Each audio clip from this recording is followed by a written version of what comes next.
A colonial mansion, a hereditary estate, I would say a haunted house, and reach the height of romantic felicity, but that would be asking too much of fate. Still, I will proudly declare that there is something queer about it. The most beautiful place. It is quite alone, standing well back from the road, quite 3 miles from the village.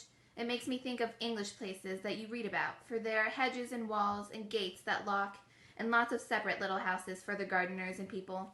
There is a delicious garden. I never saw such a garden, large and shady, full of box-bordered paths and lined with long grape-covered arbors with seats under them. I get unreasonably angry with John sometimes. I don't like our room a bit. I wanted one downstairs that opened on the piazza and had roses all over the window and such pretty old-fashioned chintz hanging, but John would not hear of it. He said there was only one window and not room for 2 beds, and no near room for him if he took another.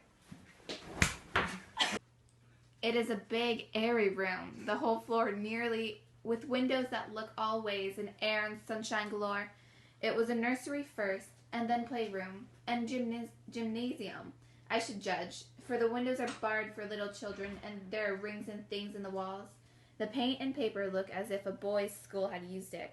It is stripped off, the paper in great patches all around the head of the bed, about as far as I can reach. I never saw worse paper in my life. I can see her out of every one of my windows. It is the same woman I know, for she is always creeping, and most women do not creep by daylight. I see her on that long road under the trees, creeping along, and when a carriage comes, she hides under the blackberry vines. I don't blame her a bit. It must be very humiliating to be caught creeping by daylight. I always lock the door when I creep by daylight. I can't do it at night, for I know John would suspect something at once. There comes John's sister, such a dear girl as she is, and so careful of me. I must not let her find me writing. How are you feeling? Wonderful, thank you. That's good. She's a perfect and enthusiastic housekeeper, and hopes for no better profession.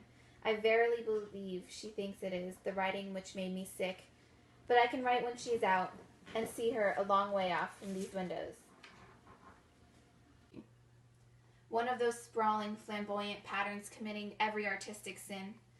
It is dull enough to confuse the eye in following, pronounced enough to constantly irritate and provoke study, and when you follow the lame, uncertain curves for a little distance, they suddenly commit suicide, plunge off at outrageous angles, destroy themselves in unheard of contradictions. The colors repellent, almost revolting, a smoldering, unclean yellow, strangely faded by the slow-turning sunlight.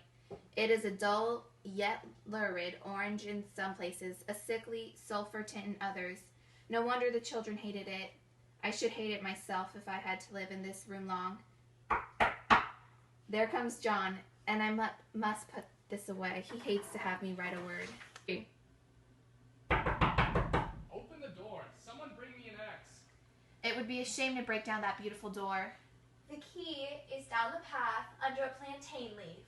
Open the door, my darling. The key is down the path under a plantain leaf. The key is down the path under the plantain leaf.